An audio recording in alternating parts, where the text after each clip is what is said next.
மத்திய எழுதின சுவிசேஷம் 5வது அதிகாரம், மத்திய எழுதின சுவிசேஷம் 5வது அதிகாரம் 6வது வசனம். நீதியின் மேல் பசிதாகம் உள்ளவர்கள் பாக்கியவான்கள், அவர்கள் திருப்தி அடைவார்கள் என்கிற வேத வசனத்தின் அடிப்படையில் நீதியின் மேல் பசிதாகம் உள்ளவர்களாக ஒவ்வொரு தேவ பிள்ளைகளும் வாழ வேண்டும் என்கிற செய்தியை நாம் தொடர்ச்சியாக தியானித்து நீதியின் வகைகளை குறித்து தியானித்தோம். இயற்கை நீதி, சமூக நீதி, தனி மனித நீதி என்று சொல்லி நீதியின் வகைகளை குறித்து தியானித்து கொண்டு வந்தோம்.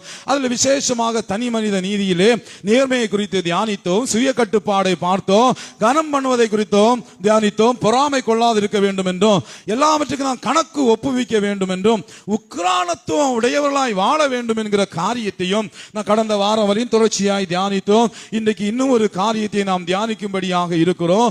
யோபுடைய புஸ்தகம் 27வது அதிகாரம், யோபுடைய புஸ்தகம் 27வது அதிகாரம் அதனுடைய 5வது வசனத்தை வாசிக்கும் போது ஒரு காரியம் சொல்லப்பட்டிருக்கிறது. யோபு 27:5. நீங்கள் பேசுகிறது நீதி என்று நான் ஒத்துக்கொள்வது எனக்கு தூரமாயிருப்பதாக, என் ஆவி பிரியும் மட்டும் என் உத்தமத்தை என்னை விட்டு விலக்கேன். அல்லேலூயா, அல்லேலூயா. ஒரு தனி மனித வாழ்க்கையில இருக்க வேண்டிய முக்கியமான நீதிகளை குறித்து நாம் தியானித்தோம். இன்றைக்கு இந்த வேத பகுதி ஒரு காரியத்தை சுட்டி காட்டுகிறது, உத்தம வாழ்க்கை. அல்லேலூயா, அல்லேலூயா. ஒரு மனிதன் சொல்லுகிறான், என் ஆவி பிரியும் மட்டும் என் உத்தமத்தை என்னை விட்டு விலக்கவே மாட்டேன், நான் ஒரு உத்தமமான வாழ்க்கை வாழும்படி விரும்புகிறேன் என்று சொல்லி ஒரு தேவ மனிதன் இங்கே சொல்லுவதை குறித்து பார்க்க முடிகிறது. எனக்கு அருமையான தேவனுடைய பிள்ளைகளை நன்றாய் புரிந்து கொள்ள வேண்டும். எல்லா குணங்களிலும் மேன்மையான ஒரு குணமாக உத்தம குணம் காணப்படுகிறது. பொதுவாக ஒரு ஆள் நேர்மையா கொஞ்சம் நடக்கிறத பார்த்த உடனே எல்லாரும் அவர்களை அவர் உத்தமமான மனுஷன் அப்படின்னு அழைப்போம்.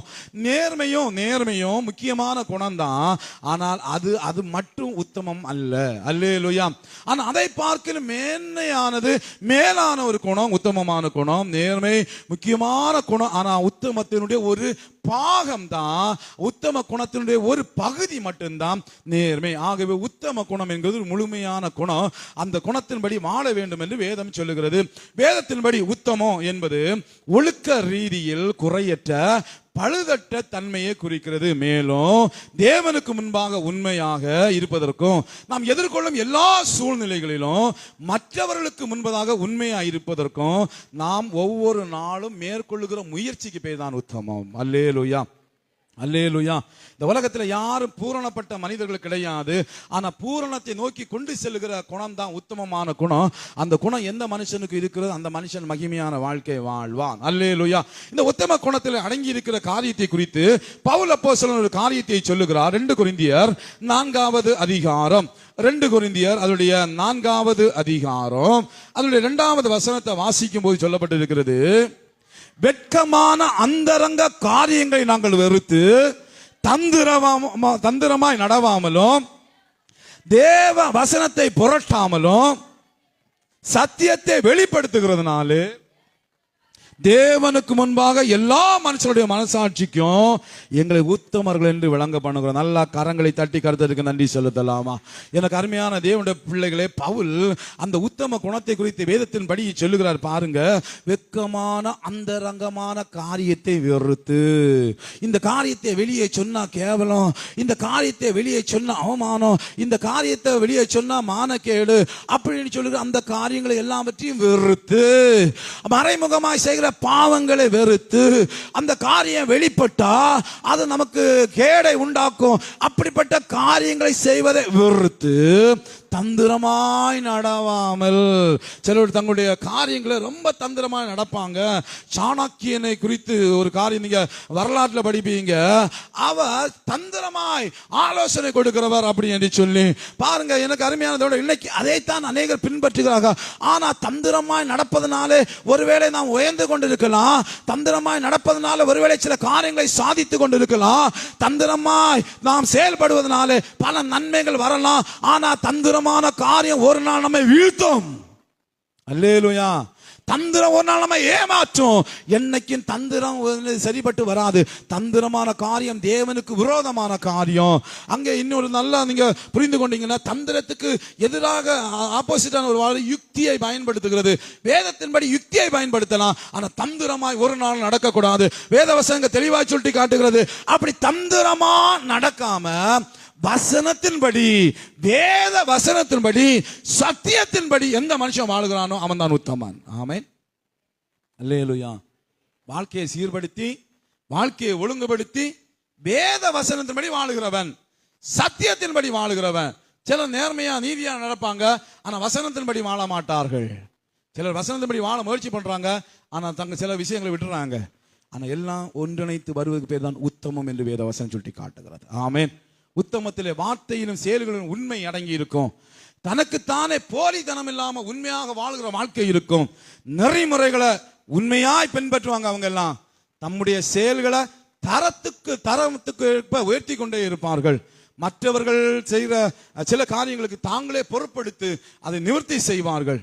அவங்க முடிவெடுக்கிற தன்மையில வெளிப்படை தன்மை இருக்கும். சரியான முடிவுகள் எடுப்பாங்க. பண பரிவர்த்தனைகள், பணங்களை கொடுக்கல் வாங்கல அல்லது நீதி வழங்குவதில் அவங்க பாரபட்ச மற்ற தன்மையோடு இருப்பாங்க. மற்றவருடைய தகுதிகளையும் மற்றவருடைய உரிமைகளையும் எப்போதும் மதித்து நடக்கிறவர்களாக இருப்பார்கள். அல்லேலூயா. அவன் உத்தமமாய் வாழுகிறவர்களுக்கு இந்த குணாதிசயங்கள் எல்லாம் இருக்கும். நாம் ஒரு உத்தமமான வாழ்க்கை வாழ வேண்டும் என்று கர்த்தர் விரும்புகிறார். அல்லேலூயா.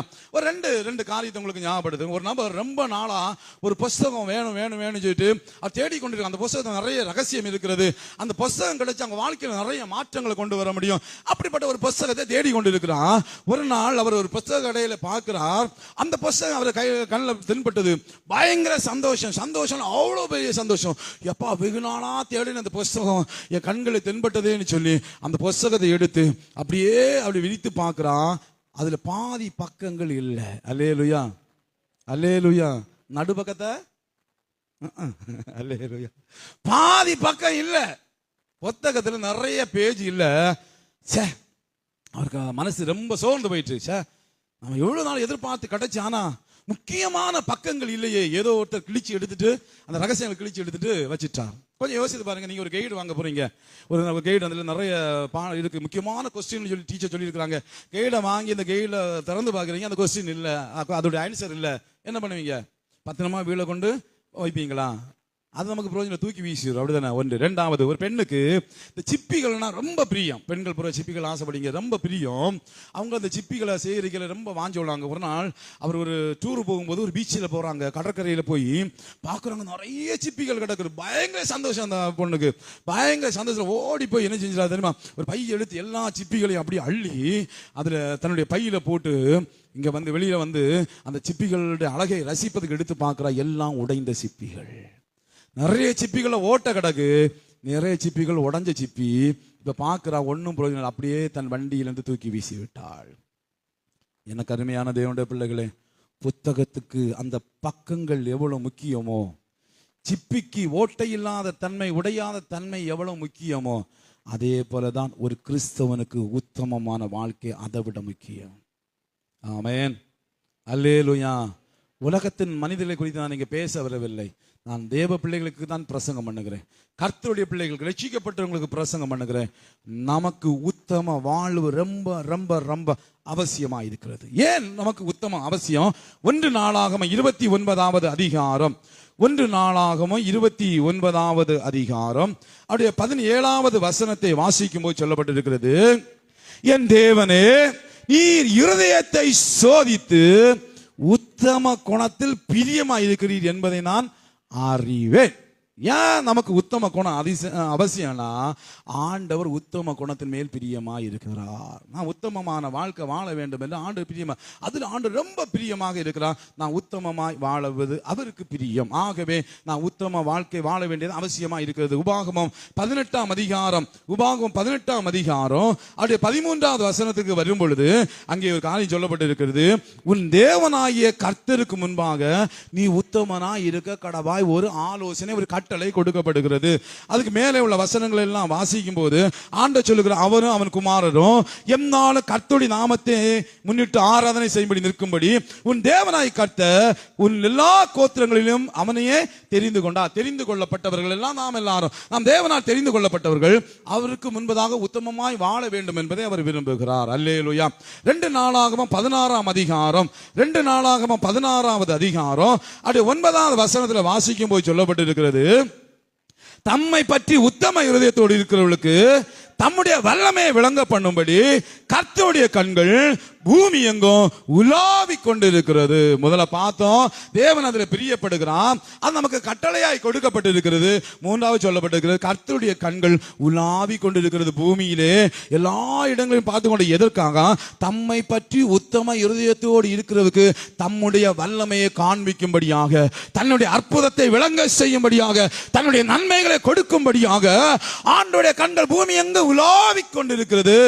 ஆகவே நான் உத்தமமாய் வாழ வேண்டியது நமக்கு அவசியமாய் இருக்கிறது. அல்லேலூயா. அடுத்து 1 சாமுவேல் 15ஆம் அதிகாரம் 1 சாமுவேல் 15ஆம் அதிகாரம் 22ஆம் வசனம் சொல்லுகிறது, உத்தமம் கீழ்ப்படிதல் எல்லாவற்றை காட்டிலும் உத்தமமாய் இருக்கிறது. ஆகவே கீழ்ப்படிதலோடு கூடிய உத்தமம் நமக்கு அவசியம். சங்கீதங்களின் புத்தகம் 15ஆம் சங்கீதம், சங்கீதங்களின் புத்தகம் 15ஆம் சங்கீதம் அப்படியே 2வது வசனத்தில் வாசிக்கும் போது சொல்லப்பட்டிருக்கிறது, உத்தமனாய் நடந்து நீதியை நடப்பித்து மனதார சத்தியத்தை பேசுகிறவன் தானே யார். 1ஆம் வசனம் சொல்கிறது, யார் கர்த்தருடைய பர்வதத்திலே கூடாரத்தில் தங்கியவான், யார் உம்முடைய பரிசுத்த பர்வதத்திலே வாசம் பண்ணுவான், யார் தேவ சமூகத்திலே நிலைத்திருப்பான், யார் பரலோக ராஜ்யத்துக்கு போவான். வேதவசனம் தெளிவாக சொல்லுகிறது, உத்தமனாய் நடந்து நீதியை நடப்பித்து மனதார சத்தியத்தை பேசுகிறவன் தானே. ஆமென். பரலோகத்துக்கு போகணும்னா கண்டிப்பா தேவனுடைய ராஜ்யத்தின் ஆசீர்வாதங்களை சுதந்திரித்துக் கொள்ளணும்னா கண்டிப்பா நமக்கு ஒரு உத்தமமான வாழ்க்கை வேணும். அல்லேலூயா. உத்தமமான வாழ்க்கை வாழாம பரலோகத்துக்கு போகலான்னு நானும் கனவு காணக்கூடாது, நீங்களும் கனவு காண வேண்டாம். உத்தமமான வாழ்க்கை உடையவர்கள் தான் பரலோக. வேதவசனம் தெரியும், யார் உம்முடைய கூடாரத்தை தங்குவா, யார் உம்முடைய பரிசுத்த ஸ்தலத்தில் வாசம் பண்ணுவான். உத்தமனாய் நடந்து நீதியை நடப்பித்து மனதார சத்தியத்தை. இந்த உலகத்தை பெரிய பணக்காரன் ஆகலாம், உத்தமம் இல்லாம வாழ்ந்து பெரிய பணக்காரன் ஆகலாம், கோடீஸ்வரன் ஆயிட்டு பெரிய பெரிய ஆளாகலாம். ஆனா பரலோகத்துக்கு போனோம்னா உத்தமமான வாழ்க்கை நமக்கு வேணுங்கிறது புரிந்து கொள்ள வேண்டும். ஆமென். நாம் எவைகளில் எல்லாம் உத்தமமா இருக்க வேண்டும். கொஞ்சம் வேகமா சில காரியங்களை சொல்லணும். எவைகளில் உத்தமமா இருக்க வேண்டும். ஆதியாகமம் 20ஆம் அதிகாரம் 6ஆம் வசனம் சொல்லுகிறது, நம்முடைய இருதயத்திலே உத்தமம் உள்ளவர்களாய் வாழ வேண்டும். அங்கே ஆண்டவர் ஒரு மனுஷனை குறித்து சொல்லுகிறாரு, நீ உத்தம இருதயத்தோடு இதை செய்தியா என்பதை நான் அறிவேன். அங்கே ஒரு காரியத்தை அவன் செய்கிறான், அதை விளக்க விரும்பல. அப்ப ஆண்டவர் அவனை குறித்து சாட்சி கொடுக்கிறாரு, நீ உத்தம இருதயத்தோடு இதை செய்தா என்பதை அறிய, அதனால தான் நீ பாவம் செய்யாதபடிக்கு உன்னை நான் தடுத்தேன் என்று ஆண்டவர் சொல்லுகிறார். நம்முடைய இருதயத்தில் உத்தமம் வேணும். ஏன் அப்படின்னா இருதயத்தின் நினைவுகள் சிறு வயது தொடங்கி பொல்லாததா இருக்கிறது என்று சொல்லி ஆதியாகம புத்தகம் 8ஆம் அதிகாரத்தில் பார்க்க முடிகிறது. சின்ன வயசுல இருந்த இருதயத்தின் நினைவுகள் பொல்லாததா இருக்கிறது. அதோடு கூட பார்த்தீங்கன்னு சொன்னா நம்ம தொடர்ந்துள்ள வேத பகுதியில் வாசிக்கும் போது ஆண்டோட வசனம் சொல்கிறது, இருதயம் திருக்குள்ளதும் மகா கேடு உள்ளதுமா இருக்கிறபடினாலே அது நம்மை பாதாளத்துக்கு கொண்டு போய்விடும், அது நம்மை பரிதாபமான நிலைமைக்கு கொண்டு போய்விடும், அது நம்மை அழித்து போடும். ஆகவே இருதயத்தை சரி பண்ணி இருதயத்தில் உத்தமமான வாழ்க்கை வாழும் போது அது நம்மை காப்பாற்றும்.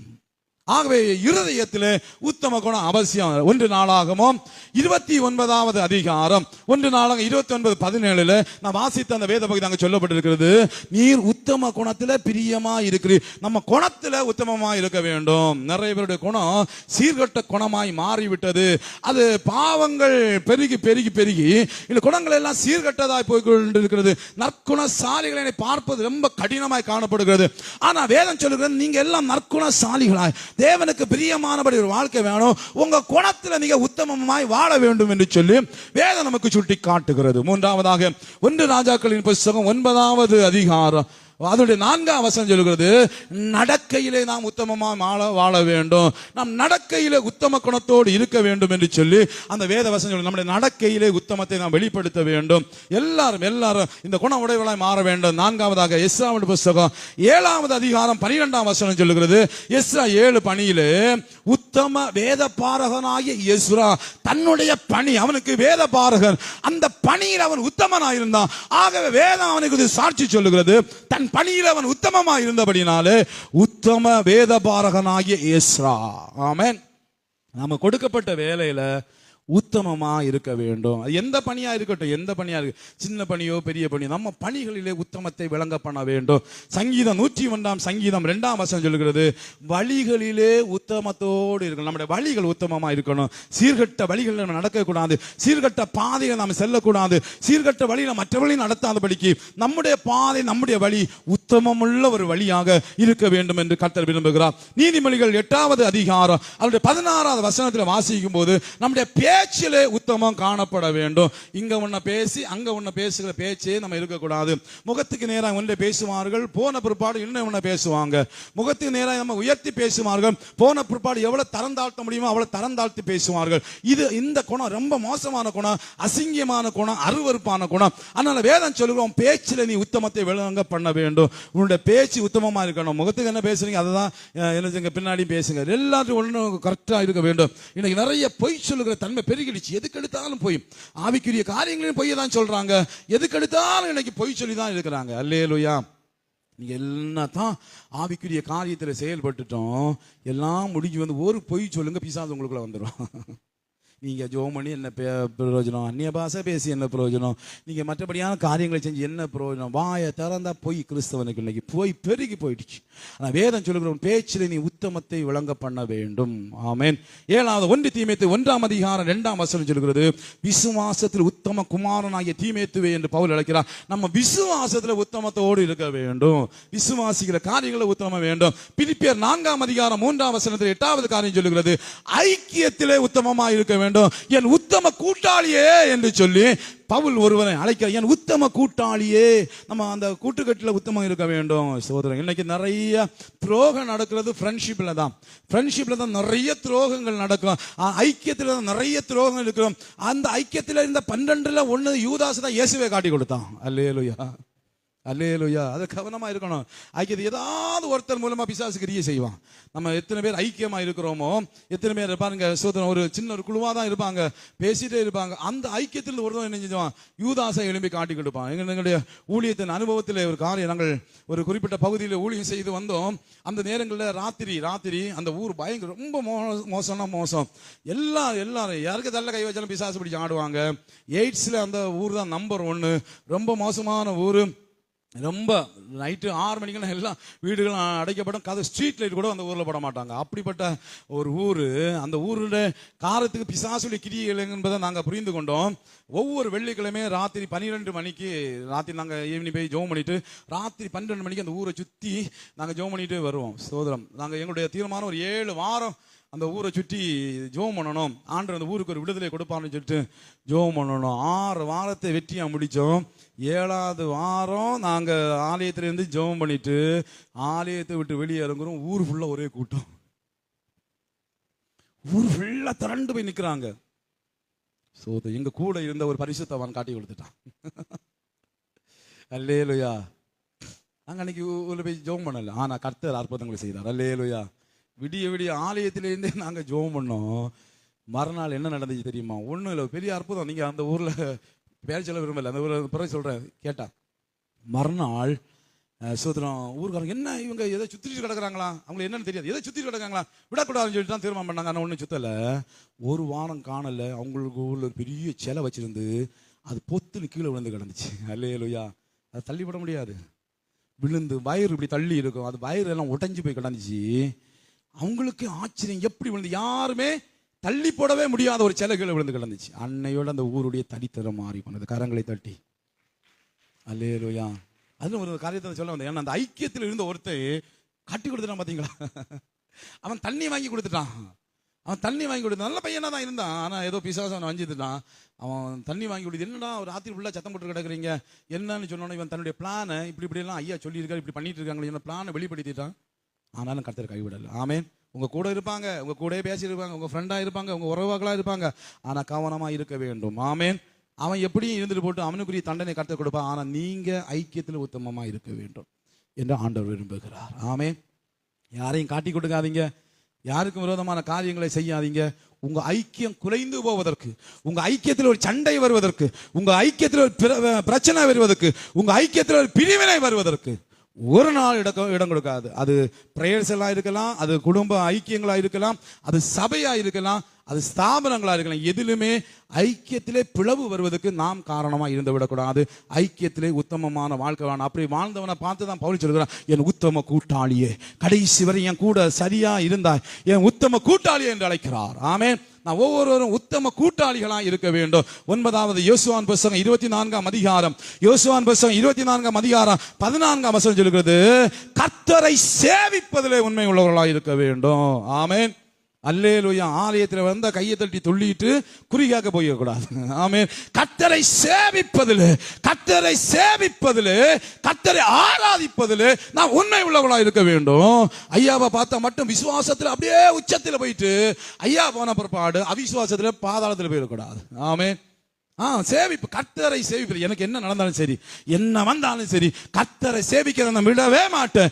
என்னுடைய வாழ்க்கையில், என் குடும்பத்தில் எது வேணாலும் நடக்கட்டும், என்னுடைய வாழ்க்கை என்ன தோல்விகள் வேணுமானாலும் நடக்கட்டும், எந்த பிரச்சனை வேணுமானாலும் நடக்கட்டும், எனக்குள்ள எல்லாமே நான் இழந்து போனாலும் கர்த்தரை சேவிப்பேன் என்கிற அந்த வைராக்கியம் எத்தனை பேருக்கு இருக்கிறது? கர்த்தரை சேவிப்பதிலே உத்தமமாய் நாம் மாற வேண்டும். ஒரு தோல்வி வந்துடுனா கர்த்தரை விட்டு தூரம் போய் விடுகிறோம். ஒரு சண்டை வந்துச்சுன்னா கர்த்தரை விட்டு தூரம் போய் விடுகிறோம். புருஷன் பொண்டாட்டிகள் ஒரு வாக்கு தகராறு வந்துடுனா கர்த்தரை விட்டு தூரம் போய் விடுகிறோம்.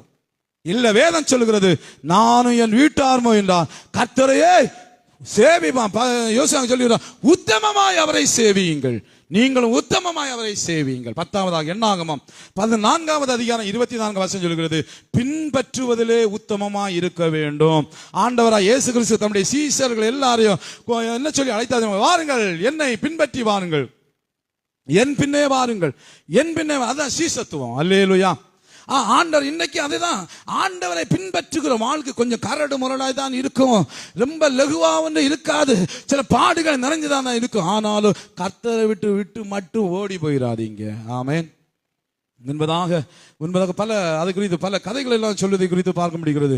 ஒரு மனிதன் மணல்ல உட்கார்ந்து அழகான ஒரு பாடலை பாடிக்கொண்டிருந்தாராம். ஒரு கணவனும் மனைவியுமா அப்படியே முன்னால வண்டி ஒன்றும் கிடையாது, பாத்தீங்களா, நடந்து போயிட்டே இருக்கிறாங்க. நடந்து போய் கொண்டு இருக்கும் பொழுது அந்த மனிதனோட பாடலில் அந்த பெண் மயங்கி விட்டாள்.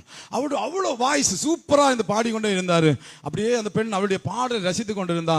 கணவன் அப்படியே ஏதோ பேசி மனைவி கூட வர நினைச்சு கணவன் வெகு தூரம் போய் விட்டுட்டான். இந்த பாடலை பாடி முடிந்த உடனே இந்த பெண் திரும்பி பார்க்கல, புருஷனை காணல. இந்த மனுஷங்கிட்ட வந்து எவ்வளவு அழகா பாடுறியே அப்படின்னு சொன்ன அந்த மனுஷன் ரொம்ப நன்றி, என்ன பாராட்டினபடி நன்றி, என்ன தூக்கி விடு என்று சொன்னாலாம். இவ தூக்கி விட்டா 2 காலும் கிடையாது. இப்ப புருஷனும் இல்ல, வாழ்க்கையும் இல்ல. பின்பற்றுவதில் இன்னைக்கு நிறைய பேர் இப்படிதான் கர்த்தரை பாதியில விட்டுறாங்க. சங்கீதம் 23:1 என்ன சொல்லுது? கர்த்தரன் மேய்ப்பரா இருக்கிறா, நான் தாட்சி அடையே. அப்படின்னா கர்த்தர் மேய்ப்பர், எனக்கு முன்னே போறா, எனக்கு தாட்சி இல்ல, எனக்கு வறுமை இல்ல, எனக்கு துக்கம் இல்ல, துயரம் இல்ல, நான் மரண இல்லம் பள்ளத்தாக்கள் நடந்தாலும் எனக்கு பயம் இல்ல, என் பாத்திரம் நிரம்பி வழியும், நன்மையும் கிருபையும் என்னை தொடரும். கர்த்தரை விட்டுட்டு உலகத்தை திரும்பி பார்த்தா கர்த்தர் போயிட்டே இருப்பா, உலகத்துல நாம் மடிந்து போவது உறுதி. கர்த்தரை பின்பற்றுவதிலே உத்தமமா இருக்க வேண்டும். ஆமென். இந்த சம்பவம் பெரிய சம்பவம், நான் அதை விளக்கின நமக்கு நேரம் பத்தாது, சொல்லி போகணும். 10 காரணம்: இதயத்தில் உத்தமம், குணத்தில் உத்தமம், நடக்கையில் உத்தமம், பணியில் உத்தமம், வழிகளில் உத்தமம், பேச்சில் உத்தமம், விசுவாசத்தில் உத்தமம், ஐக்கியத்தில் உத்தமம், சேவித்ததில் உத்தமம், பின்பற்றுவதிலே உத்தமம். அல்லேலூயா. உத்தமத்தை நிரூபிக்கிற நிறைய சூழ்நிலைகள் நமக்கு வரும். கண்டிப்பா நம்ம உத்தமத்தை நிரூபிச்சே ஆக வேண்டிய சூழ்நிலை. ஒரு நடந்த 3 சம்பவங்கள் நம்ம வாழ்க்கையோடு ஒப்பிட்டு நம்ம பார்க்க போகிறோம். சரியா? கொஞ்சம் கவனிங்க, கொஞ்சம் கூர்ந்து கவனிங்க. பள்ளியில படிக்கிற ஒரு பையன், பள்ளியில ஸ்தோத்திரம், கொஞ்சம் ரொம்ப அமைதியான பையன், ஆனா ரொம்ப கிண்டல் பண்றாங்க. நீங்கன்னு வச்சுங்களேன், பள்ளியில படிக்கிறாங்க, வேலை பார்க்குற இடத்துல நீங்க வைங்களேன், உங்களை ரொம்ப கிண்டல் பண்ணிட்டே இருக்கிறாங்க, ரொம்ப தரகுறவா பேசுகிறாங்க, ரொம்ப அவமானப்படுத்துகிறாங்க. எந்த அளவுக்கு எரிச்சலை மூட்ட முடியுமோ அந்த அளவுக்கு எரிச்சலை மூட்டி நம்ம வாயை கலர பார்க்குறாங்க. அந்த வாலிபன், அந்த சிறுவனுடைய வாயை கலர பார்க்குறாங்க. அது இது எல்லாம் சொல்லி அம்மாவை எல்லாம் இழுத்து போட்டு அவனை சண்டைக்கு இழுக்க பார்க்குறாங்க. பதிலுக்கு நீங்க சண்டை போடுவீங்களா? அந்த கோபத்தை அடக்கிட்டு அந்த இடத்தை விட்டு போய் விடுவீங்களா? அந்த பையன் என்ன பண்ணியிருப்பான்? கொஞ்சம் யோசிங்க. அல்லேலூயா. ரெண்டாவது ஒரு சம்பவம். ஒரு திருமணமான ஒரு நபர் வீட்டில் தனியாக உட்கார்ந்து இருக்கிறாங்க, மொபைலை நோண்டிட்டே இருக்கிறாங்க. திடீர்னு சொல்லி ஒரு நோட்டிஃபிகேஷன் வருகிறது, ஒரு ஆபாச விளம்பரம் வருது. ஆர்வ கோளாறுனால அதை திறந்து பார்க்கணும்னு மனசு வருது. நீங்களா இருந்தா திறந்து பார்ப்பீங்களா, இல்ல இதை பார்க்க போறதில்லைன்னு சொல்லிட்டு அப்படியே ஒரு தட்டி தட்டி விடுவீங்களா? உங்களை பார்த்து தான் பேசி கொண்டு இருக்கிறேன். அல்லேலூயா. சிந்திங்க. மூன்றாவது காரியம், ஒரு கிறிஸ்தவ பெண்மணி சபையில ரொம்ப நல்ல ஒழுக்கமான ஒரு பெண்மணி. மற்ற பெண்கள் பேசுறதெல்லாம் கேட்டுட்டே இருக்கிறாங்க. அவங்க கூட்டத்தில் போய் சேர்றாங்க. அவங்க முதல்ல ஆவிக்குரிய காரியத்தை பேசினாங்க, ரிச்சிப்பை பேசினாங்க, குடும்பத்தின் ஆசீர்வாதங்களை பேசினாங்க. அப்படியே மெல்ல மெல்ல மெல்ல மெல்ல மெல்ல அவங்களுடைய பேச்சு அப்படியே திசை திரும்ப ஆரம்பிக்கிறது. அவங்க சபைக்கு வர இன்னொரு ஸ்திரியை குறித்து, ஒரு அம்மாவை குறித்து இவங்க பேச பாத்தியாவள அப்படி இப்படின்னு சொல்லி பேச ஆரம்பிக்கிறாங்க. இப்ப இந்த சகோதரி, இந்த ரட்சிக்கப்பட்ட சகோதரி, தேவனுக்கு பிரியம் நடக்க வேண்டும் என்ற சகோதரி, அவங்களுடைய அந்த பேச்சை கேட்ட உடனே கொஞ்சம் அவங்களுக்குள்ளால ஒரு வைப்ரேஷன் வர ஆரம்பிக்கிறது. நீங்களா இந்த அவங்க ஒரு பேசுறது, நீங்க அந்த இடத்துல நிற்கிறீங்க, அந்த இடத்துல அவங்க கூட சேர்ந்து பேசுவீங்களா, இல்லை அந்த இடத்தை விட்டு விலகி போவீங்களா? 3 வித்தியாசமான சூழ்நிலைகள். 3 வித்தியாசமான சூழ்நிலைகள். கோபப்பட வேண்டிய ஒரு சூழ்நிலை, ஆபாசத்தை பார்க்க தூண்டுகிற ஒரு சூழ்நிலை, மற்றவர்கள் குறித்து தப்பா பேச வேண்டிய ஒரு சூழ்நிலை. இது 3மே வித்தியாசமான சூழ்நிலை. ஆனா ஒரே ஒரு காரியத்தை மையப்படுத்தி என்னன்னா, ஒரு கிறிஸ்தவன் தன் உத்தமத்தை காப்பாற்றிக் கொள்வதற்காக, ஒரு கிறிஸ்தவன் தன் உத்தமத்தை காப்பாற்றிக் கொள்வதற்காக போராட வேண்டும் என்பதை உணர்த்துகிறது. அல்லேலூயா. நமக்கு கவலைகள், தேவைகள், லட்சியங்கள் வரும் பொழுது நம்ம உத்தமத்தில் நிலைச்சிருக்கிறோமா?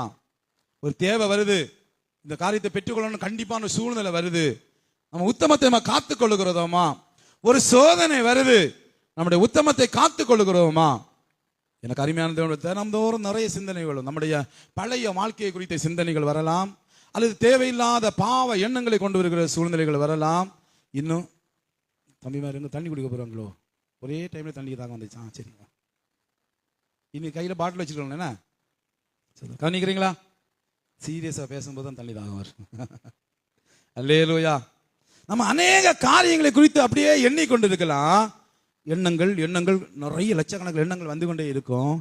அதுல நிலத்தடுமாறுகிறோமா, அந்த சூழ்நிலையில் விழுந்து போகிறோமா? கொஞ்சம் யோசிக்க வேண்டும். ஆனால் ஒன்று புரிந்து கொள்ளுங்கள், 139வது சங்கீதம், சங்கீதங்களின் புத்தகம் 139வது சங்கீதம், அதோடைய 23, 24 ஆகிய வசனங்கள் ஒரு காரியத்தை சுட்டி காட்டுகிறது.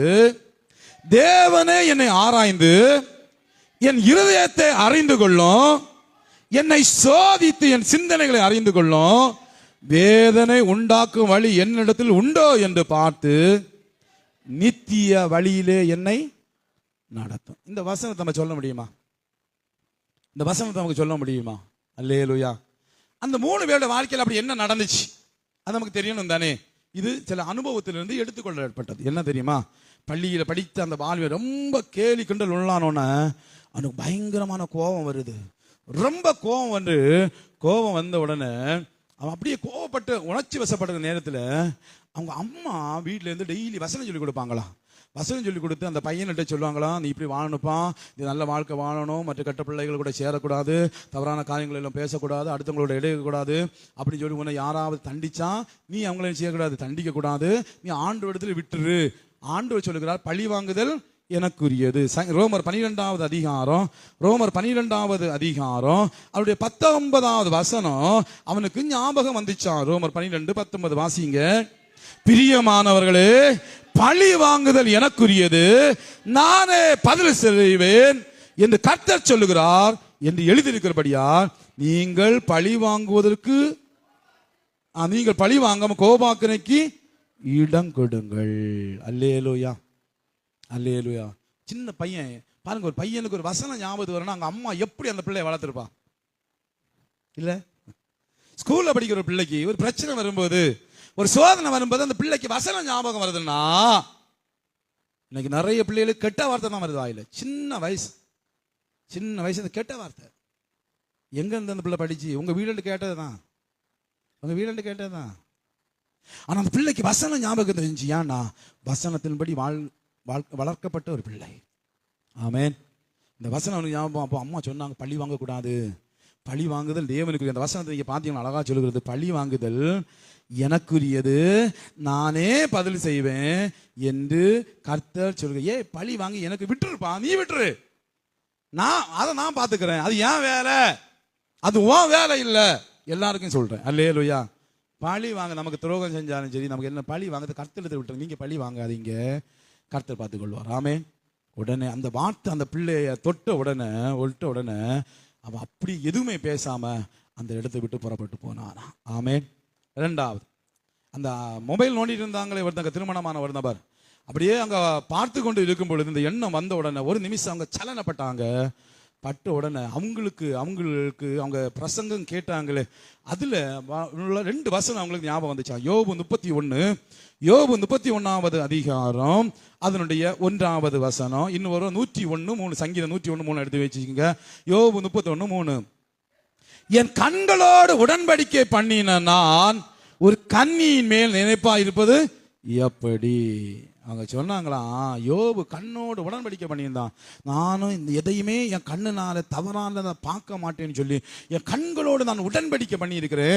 இந்த கண்ணை வச்சு எந்த அசுத்தத்தையும் நான் பார்க்க போவதில்லை. கரங்களை தட்டி அல்லேலூயா. இன்னைக்கு இந்த பிரச்சனை பெரிய பிரச்சனை. இன்னைக்கு நிறைய பேர் சொல்ற காரியம், என் புருஷன் ஆபாச படம் பார்க்கிறார், என் மனைவி ரகசியம் ஆபாச படம் பார்க்கணும். ஒரு 9ஆம் கிளாஸ் படித்த ஒரு பையனுடைய அம்மா சொல்லுவாங்க, ஐயா என் பிள்ளை தப்பான படத்தை பார்த்துட்டு நான் பார்த்துட்டேன் ஐயா. அந்த அம்மாவுடைய உள்ள எப்படி உடஞ்சி போயிடுங்க, அப்படி தானே ஆச்ச. அழுகுறாங்க, கதறி அழுகுறாங்க, ஐயா என் பிள்ளை ரொம்ப தப்பு பண்ணிடுறான், அவன் தப்பான படத்தை பார்த்து நான் பார்த்துட்டேன் ஐயா அப்படின்னு. என்ன பண்ண போறீங்க? என் கண்களோடு உடன்படிக்கை பண்ணின நான் ஒரு கண்ணியின் மேல், ஒரு மனுஷன் மேல, ஒரு வாலிப மேல, ஒரு வாலிப ஸ்திரீயின் மேல, திருமணமான ஒரு நபர் மேல நினைப்பா இருப்பது எப்படி? தப்பான ஆபாச படங்கள் மேல, ஆபாச வெப்சைட் மேல. இன்னைக்கு நிறைய ஃப்ரெண்ட்ஸ் ஆப் நிறைய பேர் விழுந்துடாதீங்க. உங்களுக்கு மனசு விட்டு பேசணுமா இந்த ஃப்ரெண்ட்ஸ் ஆப் எழுதிங்க, டவுன்லோட் பண்ணுங்க, வருது நிறைய ஆட் வந்துட்டு இருக்கு. செத்துருவீங்க, விழுந்துருவீங்க போனீங்கன்னா. அது பாதாளம். மனசு விட்டு பேசத்தக்க ஒரே நபர் நம்முடைய ஆண்டவராக இயேசு கிறிஸ்து தான். அல்லேலூயா. அவருக்கு உண்மையா வாழ்கிறவர்களோடு நீங்க மனசு விட்டு பேசலாம். ஆனா கண்ட ஃப்ரெண்ட்ஸ் ஆஃபீஸர் போயிடாதீங்க. ஆமென். 101ஆம் சங்கீதம் 3ஆம் வசனம் சொல்லுகிறது, தீமையானவை என் கண் முன் வைக்க மாட்டேன். அல்லேலூயா. மாறுபாடாய் நடக்கணுடைய செய்கை நான் வெறுக்கிறேன். அந்த ஆபாச காரியங்கள் மாறுபாடானுடைய செய்கை, அதை நான் வெறுக்கிறேன்.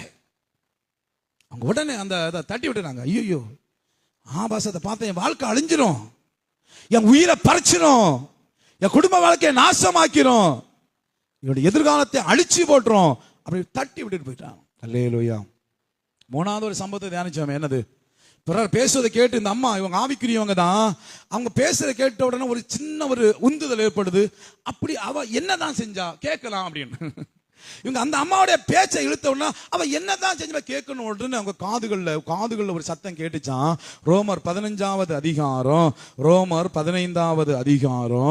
அதனுடைய 2வது வசனம் சொல்லுகிறது, நம்மில் ஒவ்வொருவனும் பிறனுடைய பக்திக்கு எதுவான நன்மை உண்டாகும்படி அவனுக்கு பிரியமாய். நான் உன்னை பேசினா பக்திக்கு ஏதுவான வார்த்தை பேசணுமே ஒழிய ஒருவரையும் கெடுத்து பேசக்கூடாது. இந்த வார்த்தை, இந்த எண்ணம் அவங்களுடைய சிந்தனையில வந்துச்சான். காதுகளை சத்தம் கேட்டுச்சான். உடனே அப்படியே அந்த இடத்து அவள்கிட்ட சொன்னா அவளுக்கு புரியாது, நம்மளை தப்பா பேச முடியாது. அந்த இடத்தை விட்டு அந்த அம்மா அப்படியே நழுவி போய் விட்டார்களாம். ஆமென். இந்த 3 சம்பவங்கள்ல நீங்களா இருந்தா என்ன பண்ணியிருப்பீங்க? நாம இருந்தா என்ன பண்ணியிருப்போம்? நாம் ஒவ்வொருவரும் உத்தமத்தை விளங்க பண்ண வேண்டிய சூழ்நிலையில் இருக்கிறோம். அல்லேலூயா. இந்த 3 அனுபவங்களுமே அந்த 3 மனிதருடைய அனுபவம் மட்டுமல்ல, நம்முடைய அனுபவம். ஆனா பல பேர் இதுல விழுந்து போய்விட்டோம், பல பேர் இதிலே நாசமாய் போய்விட்டோம், பல பேர் நம்முடைய ஆசீர்வாதங்களை இழந்து போய்விட்டோம், நம்முடைய உத்தமத்தை விட்டு விலகி போய்விட்டோம். ஆனா உத்தமமான வாழ்க்கை வாழ வேண்டும் என்று ஆண்டவர் விரும்புகிறார். ஆமென். அல்லேலூயா.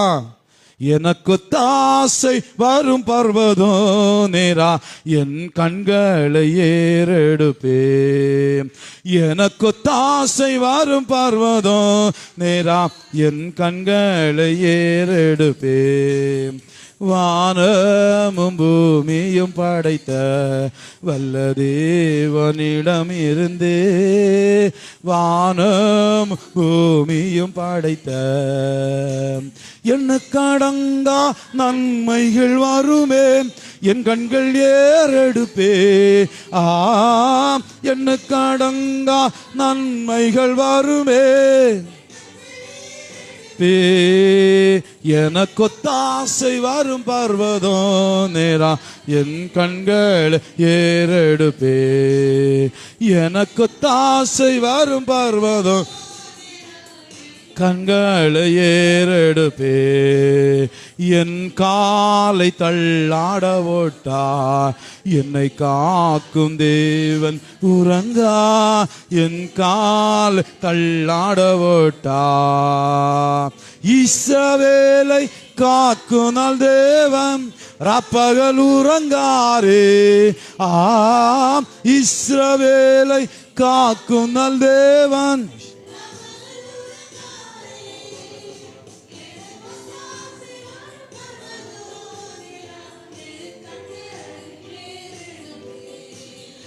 எனக்கு தாசை வரும் பர்வதம் நேரா என் கண்கள் ஏறெடுப்பே. அல்லேலூயா.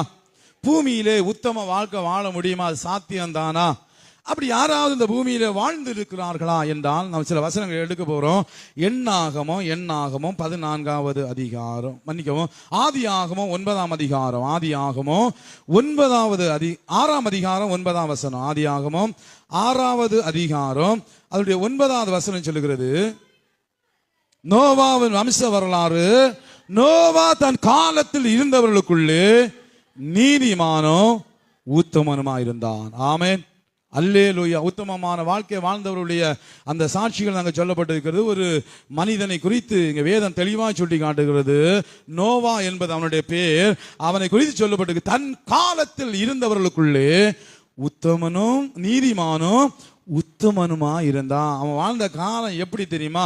நீங்க 6வது அதிகாரம் 1ஆம் வசனத்தை வாசித்தீங்கன்னா, தேவகுமாரர்கள் மனுஷகுமார்த்திகளை தங்களுக்கு துணையாய் கொண்ட அந்த காலம், ஆண்டவரை வெறுத்த காலம், பூமியில அக்கிரமம் பெருகிற காலம், ஆண்டவர் பூமியை அழிப்பதற்கு தீர்மானம் பண்ணின அந்த காலகட்டத்தில் ஒரு மனுஷனை பார்க்கிற அவன் உத்தமனாயிருந்தான். ஆமென்.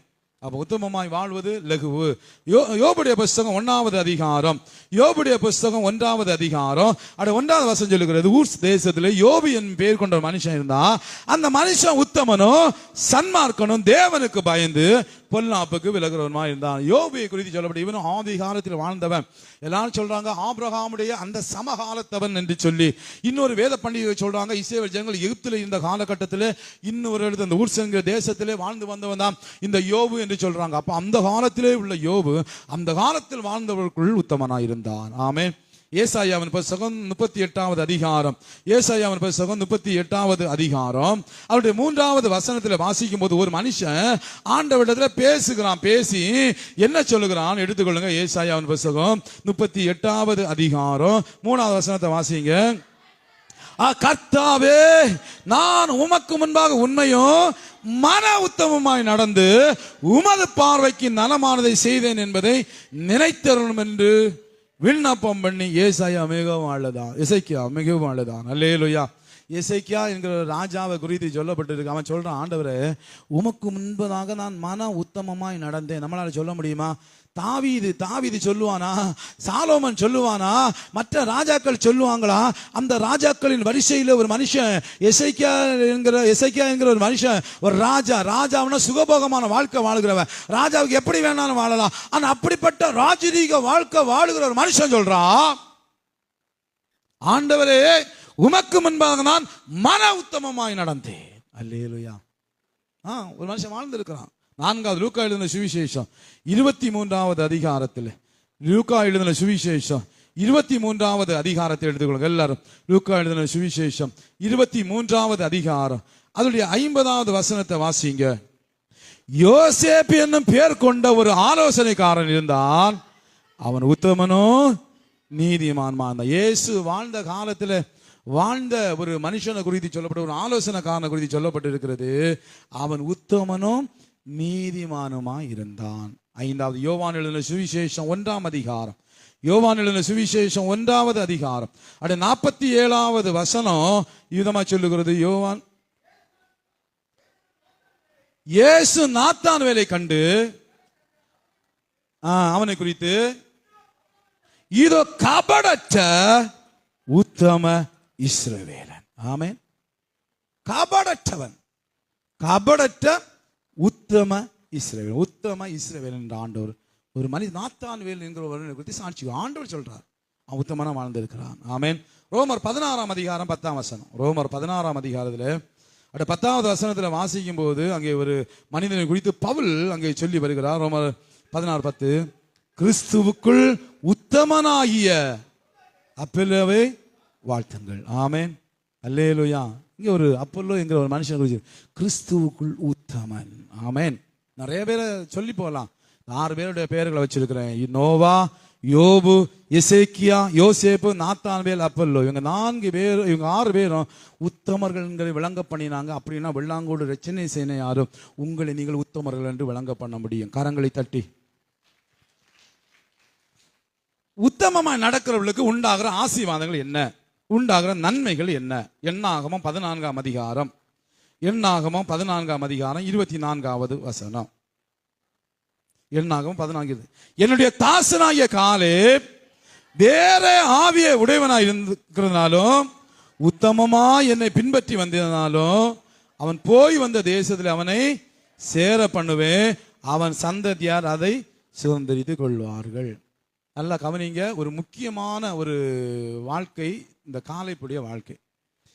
எகிப்திலிருந்து ஆண்டவர் எல்லா ஜனங்களையும் அழைச்சிட்டு வரார். 6 லட்சம் புருஷர்கள் இருந்தாங்க. நல்ல 6 லட்சம் புருஷர்கள் இருந்தாங்க.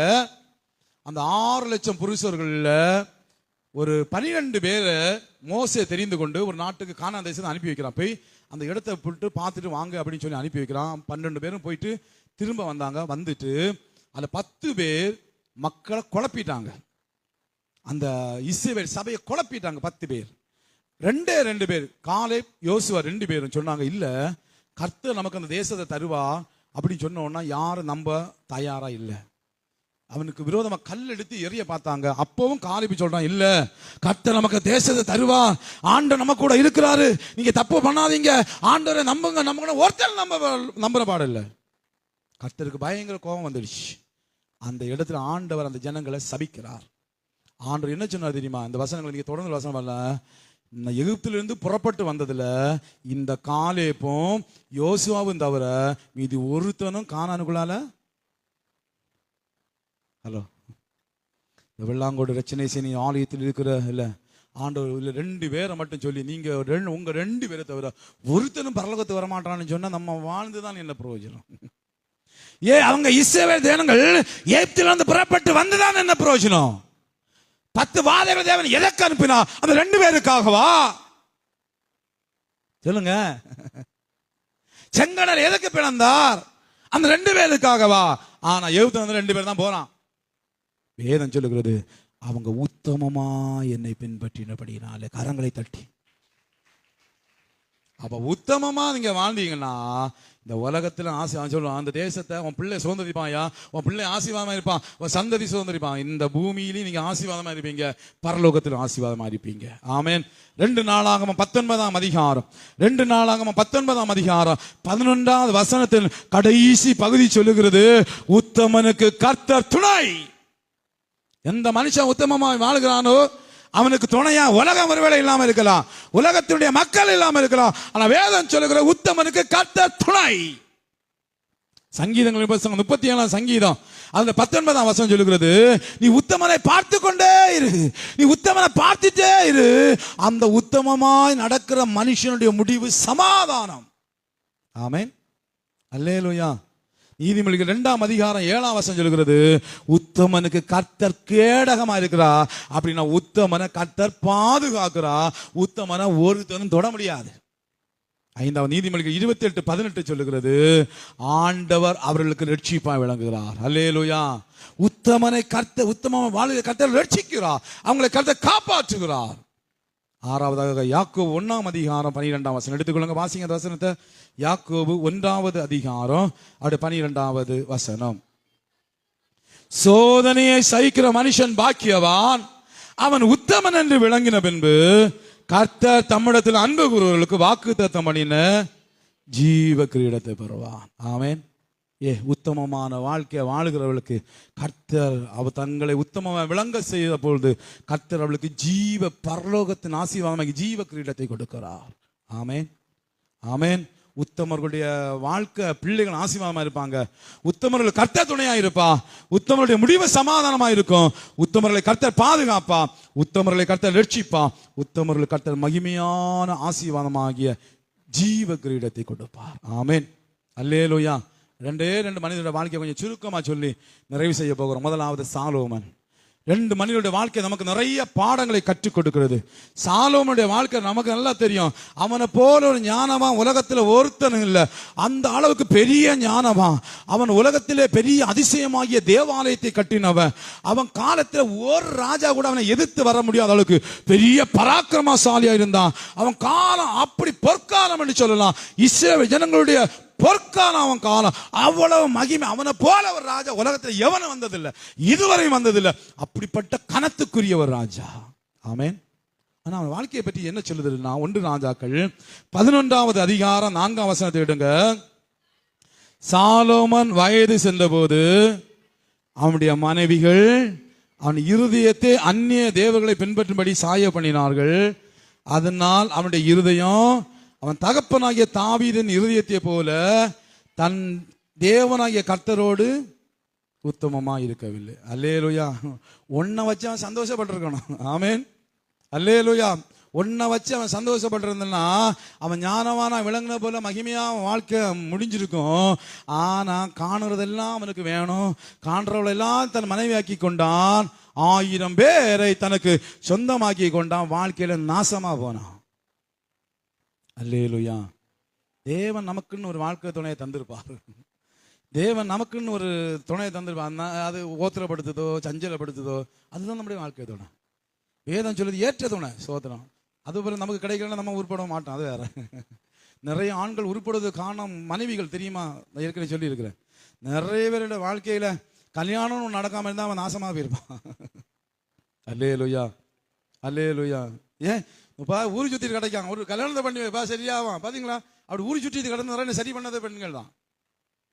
ஆனா அதே மனைவிகள் தான் சாலோமனை சோழி ஒதுக்கிட்டான்.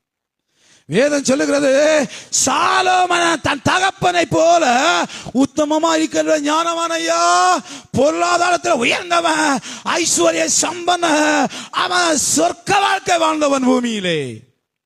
ஆனா தேவனோடு உத்தமமா இருக்கல. அதனுடைய விளைவு என்ன தெரியுமா? 9ஆம் வசனம், ஆகையால் தேவனாகிய கர்த்தர் சாலோமனுக்கு 2 திசை தரிசனமாகி அந்நிய தேவர்களை பின்பற்ற வேண்டாம் என்று கட்டளையிட்டு இருந்தோம். அவன் கர்த்தரை விட்டு தன் இருதயத்தை திருப்பி அவர் கற்பித்ததை கை கொள்ளாமல் போனதுனால் கர்த்தர் அவன் மேல் கோபமாய் சொல்கிறார், சாலோமனே உனக்கு நான் செஞ்ச உதவி எல்லாம் போதும். பாரு, உன் தேசத்தை நான் 2 ஆக்க போறேன். உன் குடும்பத்தை நான் 2 ஆக்க போறேன். உன் குடும்பம் தேசம் ஒண்ணு இல்லாம போக போகுது. அதனால பாருங்க, உன் வேலைக்காரன் ஒருத்தன் நான் எலும்ப பண்ண போறேன். அவன் வந்து உன் தேசத்துல பாதியை கொண்டு போயிடுவான். ஆமென். 10 நல்ல கவனிங்க, 12 கோத்திரம் சேர்ந்ததுதான் இஸ்ரவேல் தேசம். ஆண்டவர் சொல்லுற உனக்கு 2 தேசம் உன் சந்ததிக்கு. உன் வேலைக்காரன் 10 கொண்டு போகிறான் பாரு. அவன் ஒப்பிட்டு பாடுங்க எத்தனை மடங்கு அவனுக்கு அதிகம் வேலைக்காரனுக்கு. ஆண்டவர் சொன்னார், என்னது நான் அடிக்க போறேன் அப்படின்னு சொல்லிட்டு. அதே போல தேசம் 2 போனது, சிக்கி சிதறி போனது. 14ஆம் வசனம் சொல்லுகிறது, கர்த்தர் ஏதோமியனாகிய ஆதாத் என்னும் ஒரு விரோதியை சாலோமனுக்கு விரோதமாக எழுப்பினார். அதனுடைய 23ஆம் வசனம் சொல்லி எலியாதாவின் குமாரனாகிய ரேட்சோன் என்னும் வேறொரு விரோதியை அவனுக்கு எழுப்பினார். 26ஆம் வசனம் சொல்லுகிறது, 26ஆம் வசனத்துல சேரத ஊர்ல எப்ராஹிம் மனுஷனாகிய நேபாத்தின் குமாரன் யெரோபெயாம் என்னும் சாலோமனின் ஊழியக்காரனும் சாலோமனுக்கு விரோதமா ராஜாவுக்கு விரோதமா கையெடுத்தான். பாருங்க, நல்லா நிம்மதியா வாழ்ந்துட்டு போனவன் தேவனுக்கு முன்பதாக உத்தமமா இருக்காதபடினாலே அவன் ஆசீர்வாதத்தை இழந்தான், சந்ததியின் ஆசீர்வாதத்தை இழந்தான். அது மட்டும் இல்ல, 3 எதிரிகள் வந்து 3 விதத்தை அவனை கொட்ட ஆரம்பிச்சாங்க, குத்த ஆரம்பிச்சாங்க. ஆமென். நிம்மதி போச்சு. நான் சொல்லி இருக்கிறேன், நம்ம வாழ்கிற வாழ்க்கை கடைசி சமாதானமா சாமணம் எல்லாம் அல்லோலப்பட்டு செத்துடக்கூடாது. கேவலமான வாழ்க்கை அடைஞ்சு செத்துடக்கூடாது. நம்ம மரணம் நமக்கு எப்படி இருக்கணும்? சமாதானமா இருக்கணும். எப்படியும் வாழ்ந்துடலாம். ஆனா முடிவு ஒண்ணு உண்டு தானே. பாருங்க, நிம்மதி இல்லை. ஒவ்வொருத்தரும் எதிர்க்க ஆரம்பிக்கிற நிம்மதி இல்லை அவனுக்கு. வாழ்க்கையில நொந்து போய் செத்து போனான் சாலோமன். ஹலோ, கவனிக்கிறீங்களா? நமக்கு எல்லா திறமையும் இருக்கலாம், எல்லா தாளந்து இருக்கலாம், நம்ம எல்லாம் மக்கள் உலகம் முழுவதும் ஆதாயப்படுத்துற அளவுக்கு திறமை இருக்கலாம், எல்லாம் இருக்கலாம். ஆனா உத்தம வாழ்க்கை இல்லைன்னா அழிவு வருவது நிச்சயம். ஆனால் இரண்டாவது ஒரு மனுஷனை குறித்து சொல்லப்பட்டிருக்கிறது. யோபுடைய புஸ்தகம் 2ஆம் அதிகாரம், யோபுடைய புஸ்தகம் 2வது அதிகாரம் அப்படியே 3வது வசனம் சொல்லுகிறது, அப்பொழுது கர்த்தர் சாத்தானை நோக்கி, நீ என் தாசனாகிய யோபுமே கவனம் வைத்தாயோ? உத்தமனும் சன்மார்க்கனும் தேவனுக்கு பயந்து பொல்லாப்புக்கு விலகுறமான மனுஷனாகி அவனை போல பூமியில ஒருவனும் இல்லை. முகாந்திரம் இல்லாமல் அவனை நிர்மூலமாக்கும்படி நீ என்னை ஏவின போதும் அவன் இன்னும் தன் உத்தமத்தில் உறுதியா நிற்கிறான். கரங்களை தட்டி கர்த்தருக்கு நன்றி செலுத்தலாமா? ஆண்டவராகிய கர்த்தர் தேவாதி தேவ ஒரு மனுஷனை குறித்து சாட்சி சொல்லுகிறார். ஐயா அம்மா, ஒரு மனுஷனை குறித்து சாட்சி சொல்லுகிறார். ஏ சாத்தானே, நீ தேவையில்லாத காரியத்தை ஏவின போதும் யோபு தன் உத்தமத்தில் இன்னும் நிலை நிற்கிறான். ஐயா, இன்னும் நிலை நிற்கிறான்னு கர்த்தரை சாட்சி சொல்லுகிற அளவுக்கு அவன் என்றான். ஆமென். யோபுடைய புஸ்தகம் 2வது அதிகாரம் 9வது வசனம் 10ஆம் வசனம் சொல்லுகிறது, அப்பொழுது அவன் மனைவி அவனை பார்த்து, நீர் இன்னும் உத்தமத்தில் உறுதியா நிற்கிறீரோ? தேவனை தூஷித்து ஜீவனை விடும் என்றார். அதற்கு அவன், நீ பைத்தியக்காரி, பேசுவது போல பேசுகிறார். தேவன் கையில் நன்மையை பெற்ற நாம் தீமையை பெற வேண்டாமோ என்றான். அல்லேலூயா. இவை எல்லாவற்றிலும் யோபு தன் உதடுகளால் பாவம் செய்யவே இல்லை. ஆமென். யோபு தன் உத்தமத்தில் நிலைச்சு நின்னான். 31ஆம் அதிகாரம் 6ஆம் வசனம், யோபு 31:6 சொல்லப்பட்டு இருக்கிறது, சுமுத்திரியான தராசிலே தேவன் என்னை நிறுத்து, என் உத்தமத்தை அறிவாராக. நான் அப்படிப்பட்ட ஒரு உத்தமமான வாழ்க்கை நான் வாழ்றேன் அப்படி சொல்லி தன் உத்தமத்தை அவன் வெளிப்படுத்துகிறான். அல்லேலூயா. அந்த யோபு தான் சொன்னான். 27ஆம் அதிகாரம் 5ஆம் வசனத்தில் நாம் ஆரம்பத்தில் ஒரு வசனத்தை வாசித்தோமே. தன் நண்பர்களை பார்த்து சொல்லுகிறான், நீங்கள் பேச எனக்கு நீதி என்று ஒத்துக்கொள்வது எனக்கு தூரமாக இருப்பதாக. என் ஆவி பிரிய மட்டும் என் உத்தமத்தை விட்டு விலக்கு. என் ஆவி பிரிய மட்டும், நான் சாகிற வரையும் என் உத்தமத்தை விட்டு நான் விலகவே மாட்டேன். என் உத்தமத்தை என்ன விட்டு விலக்கவே மாட்டேன். தன் உத்தமத்தில் நிலைத்து நின்றான். கர்த்தர் அவனை ஆசீர்வதித்தார். 42ஆம் அதிகாரம், யோபுடைய புஸ்தகம் 42ஆம் அதிகாரம் 12ஆம் வசனத்திலிருந்து வாசிக்கும்போது சொல்லப்படுகிறது, கர்த்தர் யோபன் முன்னிலைமை பார்க்கிறார், அவன் பின்னிலைமை ஆசீர்வதித்தார். நிறைய ஆடு மாடு ஒட்டகங்கள் வந்துச்சு.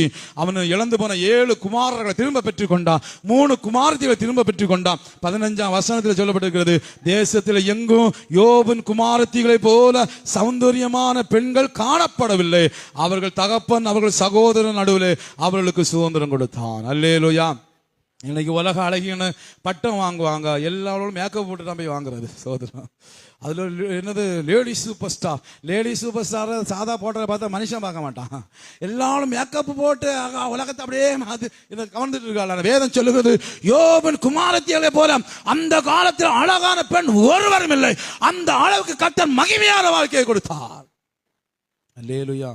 அவள் ஒரு மேக்கப்பும் போடல, ஒன்றும் போடலாம். ஆனா அவர்களை போல அழகான ஒருத்தரும் பிறக்கலையா. அந்த அளவு கர்த்தர் அங்க 3 பெண் பிள்ளைகள் அவ்வளவு சௌந்தரியம் உள்ளவர்களா கர்த்தர் உலகத்திலே பிறக்க வைத்தார். 16ஆம் வசனம் சொல்லுங்க, இதுக்கு பின்பு யோபு 140 வருஷம் உயிரோடு இருந்து 4 தலைமுறையாக, நல்ல கரங்களை தட்டி நல்ல கரங்களை 4 தலைமுறையாக பிள்ளைகளுடைய பிள்ளைகள் பிள்ளைகளுடைய பிள்ளைகள் பிள்ளைகளுடைய பிள்ளைகள் யோ யோ யோ யோ எவ்வளவு சாக கலந்தவன் அவன் உயிர் ஊசலாடி கொண்டிருந்த காலத்துல இப்ப பிள்ளைகளுடைய பிள்ளைகள் பிள்ளைகளுடைய பிள்ளைகள் பிள்ளைகளுடைய பிள்ளைகளை பார்த்து பூரண ஆயுளோனாய் நிம்மதியாய் தலை சாய்த்தார். ஆமென். உங்க வாழ்க்கை எப்படி இருக்கணும்னு விரும்புறீங்க? உங்க முடிவு எப்படி இருக்கணும்னு விரும்புறீங்க? எல்லாம் நம்ம முடிவை திங்க் பண்ணணும். சரியா? என்னைக்குமே இங்க வாழ்ந்துருக்க போற மாட்டேன். யாருக்கு எப்ப வருதுன்னு சொல்ல முடியாது. எல்லாம் நம்ம முடிவு, நான் மதிக்கும் போது என் முடிவு விதமாக இருக்கும். அந்த உணர்வு நமக்கு வேணும். அல்லேலூயா. அந்த சமாதானமான முடிவு, சமாதானம் நித்திரை. யோபு நெடுநாள் இருந்து பூரண வயது உள்ளவனாய் மறித்தான். அதாவது நிம்மதியா செத்தான். என்ன செய்ய போறீங்க? நமக்கு முன்னால இப்போ ஒரு சவால் இருக்கு. உத்தமமான வாழ்க்கை வாழ்வதா இல்ல உலகத்தின் பாதையில வாழ்வதா? பெரிய சவால் இது உங்க முன்னால வைக்கப்பட்டிருக்கு. என்ன செய்ய போறீங்க? 2 தீமோத்தேயு 2ஆம் அதிகாரம் 15ஆம் வசனத்துல பவுல் அப்போஸ்தலன் நமக்கு ஒரு ஆலோசனை கொடுக்கிறார். 2 தீமோத்தேயு 2ஆம் அதிகாரம் 15வது வசனம், நீ வெட்கப்படாத ஊழியக்காரனாகவும் சத்திய வசனத்தை நிதானமா பகுத்து போதிக்கிறவனாகவும் உன்னை தேவனுக்கு முன்பாக உத்தமனாய் நிறுத்தும்படி ஜாக்கிரதை. ஒரு ஆலோசனை நமக்கு கொடுக்கப்பட்டிருக்கிறது. உத்தமமாய் நிற்பதற்கு ஜாக்கிரதை. ஆண்டவருக்கு முன்னால நிற்கும் போது உத்தமமாய் நிற்பதற்கு ஜாக்கிரதையாயிரு. இது எல்லாருக்கும் கொடுக்குற ஆலோசனை தான். எல்லாருக்கும் கொடுக்குற ஆலோசனை. நீ என்ன பண்ண போறீங்க? ஆனா ஒரு மனுஷன் ஒரு தீர்மானம் எடுத்தான். கடைசியா வாசிப்போம் 101ஆம் சங்கீதம், சங்கீதங்கள் புத்தகம் 101ஆம் சங்கீதம், அது 2வது வசனத்துல ஒரு மனுஷன் ஒரு தீர்மானம் எடுக்கிறார். உத்தமமான வழியிலே விவேகமாய் நடப்பேன், எப்போது என்னிடத்தில் வருவீர், என் வீட்டிலே உத்தம இருதயத்தோடு நடந்து கொள்வேன், தீங்கான காரியத்தை என் கண்முன் வைக்க மாட்டேன், வழி விலகிறவனை செய்கையை வெறுக்கிறேன், அது என்னை பற்றாது, மாறுபாடான இருதயம் என்னை விட்டு அகல வேண்டும், பொல்லாதவனை அறிய மாட்டேன், பிறனை ரகசியமாய் அவதூறு பண்ணுகிறவனை சங்கரிப்பேன், மேட்டிமை கண்ணனையும் பெருந்தொழுவனையும் பொறுக்க மாட்டேன், தேசத்தில் உண்மையானவர் என்னோடு வாசம் பண்ணும்படி என் கண்கள் அவர்களுமே நோக்கமாயிருக்கும், உத்தமமான வழியிலே நடக்கிறவன் என்னை சேவிப்பான், கபடு செய்கிறவன் வீட்டுக்குள் இருப்பதில்லை, பொய் சொல்லுகிறவன் கண்முன் நிலைப்பதில்லை. என்ன செய்ய போறீங்க? இன்னைக்கு ஒரு தீர்மானம் எடுங்க. ஆனா இந்த மனுஷன் ஒரு தீர்மானம் எடுங்க பாத்தீங்களா, உத்தமமான வழியில விவேகம் நடப்பேன், என் வீட்டுல நான் உத்தம இருதயத்தோடு நடந்து கொள்வேன், நான் தனியா இருந்தாலும் உத்தமமா இருப்பேன், நான் மற்றவர்களோடு சேர்ந்து இருந்தாலும் உத்தமமா இருப்பேன், நான் நண்பர்களோடு போகும்போது உத்தமமா இருப்பேன், நான் வகுப்பில் இருக்கும்போது, நான் வேலை ஸ்தலங்களிலும், நான் வாழ்கிற எல்லா இடங்களிலும், வாகனங்களில் போகும்போதும் பஸ்களில் போகும்போது எல்லா சூழ்நிலையிலும் நான் உத்தமமா இருப்பேன்னு உங்களால் தீர்மானம் எடுக்க முடியுமா? என்ன செய்ய போறீங்க? நாங்கள் அப்படியே எழுப்பி நின்று அப்படியே தேவ சமூகத்துக்கு முன்பதாக உங்களை அப்படியே தாழ்த்தி ஒப்பு கொடுத்து, உங்களை தாழ்த்தி அப்படியே ஒப்பு கொடுத்து ஆண்டவரத்தை ஜெபம் பண்ணுங்க. ஆண்டவரே, உத்தமமான வாழ்வை குறித்து நாங்கள் ஆழமா தியானிச்சோம். நாங்கள் நிறைவேற்றப்பட வேண்டிய நீதிகள் இது ஒன்று. அந்த உத்தமமான வாழ்க்கை ஆண்டவரே, அந்த மகிமையான வாழ்க்கை எனக்கு வேணும் ஆண்டவரேன்னு சொல்லி எல்லாரும் அப்படியே தேவ சமூகத்தில் ஒப்பு கொடுப்பீங்களா? எல்லாரும் ஆண்டோடைய சமூகத்தில் அப்படியே ஒப்பு கொடுப்பீங்களா? எல்லாரும் ஜெபிங்க. ஒரு நிமிஷம் அப்படியே உங்களை முழுமையாக ஒப்பு கொடுத்து உங்க வாழ்க்கையை ஆராய்ஞ்சு பாருங்க. சோதனைகள் வரும்போது நீங்கள் என்ன செய்கிறீர்கள்? சவால்கள் வரும்போது நீங்க என்ன செய்வீங்க? போராட்டங்கள் வரும்போது என்ன செய்கிறீங்க? உத்தமமான வாழ்க்கை வாழ்றீங்களா? இல்ல அந்த காரியத்தில் விழுந்து போறீங்களா? சாலோமன் ஞானவான் தான், ஆனா அவனால் நினைச்சு நிற்க முடியல. ஆனா யோபு அவன் முழுவதும் கர்த்தரை சார்ந்திருந்தான். எந்த ஒரு மனுஷன் கர்த்தரை சார்ந்து இருக்கிறானோ அந்த மனுஷன் மட்டும்தான் உத்தமமாய் வாழ முடியும். ஏன்னா கர்த்தர் உத்தமர், அவர் மகாபெரிய உத்தமர். அது அவர் நமக்காக கல்வாரி சிலுவையிலே மரித்து தன் உத்தமத்தை விளங்க பண்ணினார். நமக்காக மீட்பை சம்பாதித்து வச்சிருக்கார். நம்ம வாழ முடியும். நம்மவும் உத்தமமாய் வாழ ஆண்டு வழியை உண்டாக்கி வச்சிருக்கிறார். ஒருவன் கிறிஸ்துவுக்குள் இருந்தால் புதிய சிருஷ்டியா இருக்கிறார். பழையவைகள் எல்லாம் ஒளிந்து போயின, எல்லாம் புதிதாயின. நீ என்ன தீர்மானம் எடுக்க போறீங்க? உங்க மனதோடு கேளுங்க. உங்க மனதோடு கேளுங்க. நீங்க ஒரு தீர்மானம் இன்னைக்கு எடுங்க. கர்த்தர் உங்க வாழ்க்கையில மகிமையானவர்களை செய்வார். உங்க வாழ்க்கையில் அற்புதமான காரியங்களை செய்வார். உங்கள் வாழ்க்கையில சிறப்பான காரியங்களை செய்வார். உத்தமமாய் முன் செல்ல உதவி செய்யும் யெகோவா, ஊக்கமதை கைவிடாமல் காத்து கொள்ள உதவும், ஊக்கமதை கைவிடாமல் காத்து கொள்ள உதவும், உத்தமமாய் முன் செல்ல உதவி செய்யும் யெகோவா, ஊக்கமதை கைவிடாமல் காத்து கொள்ள உதவும், பலவிதமாம் சோதனைகள் உலகத்தில் எமை வருத்தும், சாத்தானின் கினிய ஸ்திரங்கள் என்ன நேரத்தில் தாக்கும், சாத்தானின் கினிய ஸ்திரங்கள் என்ன நேரத்தில் தாக்கும், உத்தமமாய் முன் செல்ல உதவி செய்யும் யெகோவா.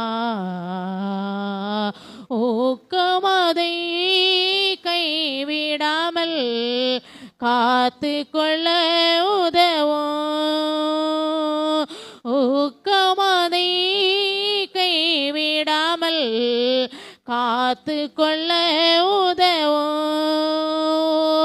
தீர்மானங்கள் தோற்காவண்ணோ காத்து கொள்ள உதவும். நேர்மையாக வாக்கை காக்க வழிவகுத்தருள வேண்டும். நேர்மையாக வாக்கை காக்க வழிவகுத்தருள வேண்டும். உத்தமமாய் முன் செல்ல உதவி செய்யும் யெகோவா. ஊக்கமதை கைவிடாமல் காத்து கொள்ள உதவும்.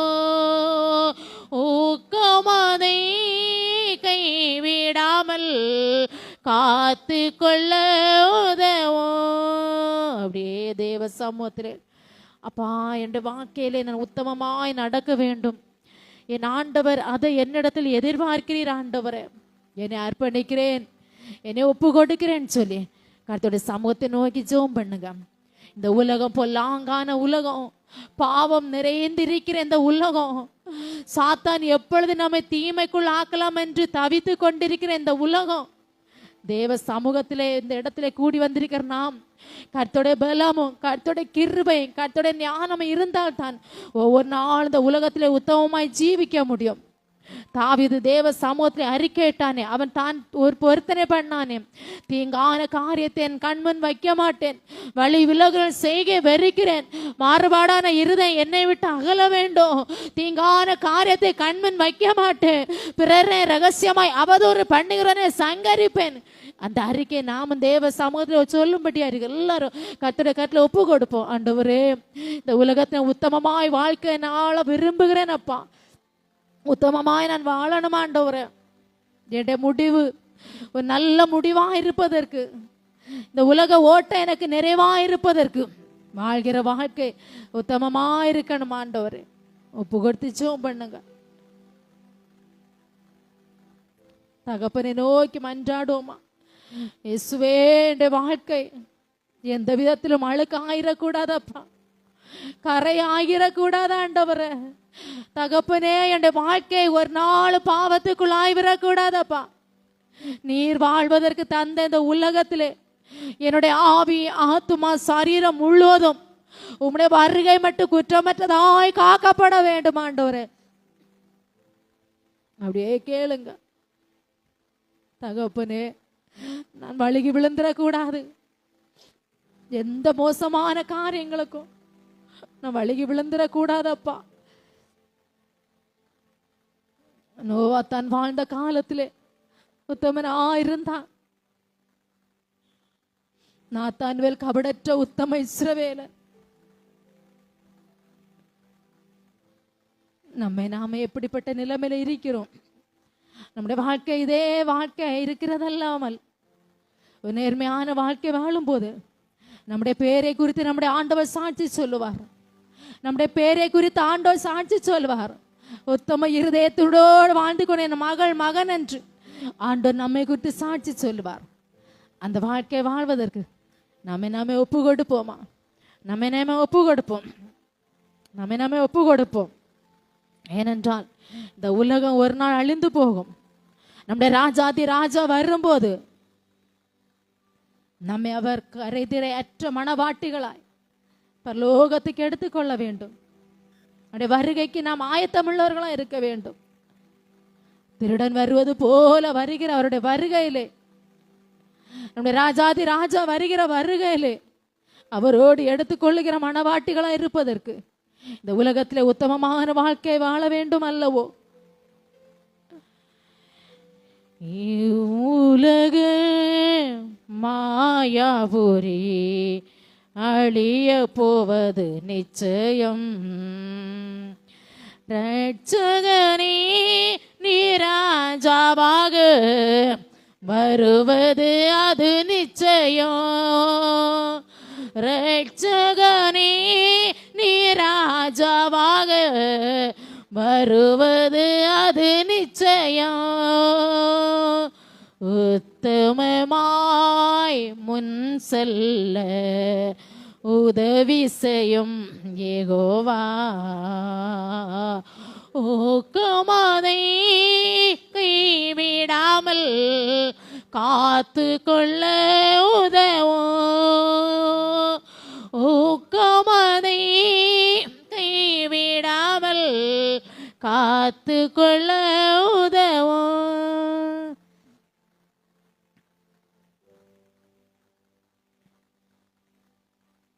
நல்ல ஆண்டவரே, ஆசீர்வாதமான ஆராதனை எங்களுக்கு தந்தீரே, உமக்கு நன்றி அப்பா. இந்த ஆராதனையில் ஆண்டவரே, நாங்கள் உத்தமமாய் வாழ வேண்டும் என்பதை குறித்து நீர் எங்களோடு இன்றைக்கு பேசினதற்காக உமக்கு நன்றி செலுத்துகிறோம் ஆண்டவரே.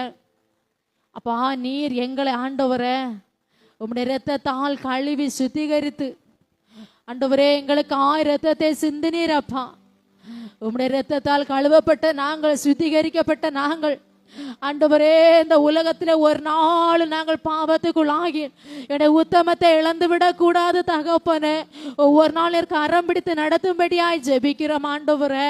கர்த்தர் ஒவ்வொரு நாட்களை எங்களுக்கு இலவசமாய் தருகிறீர்.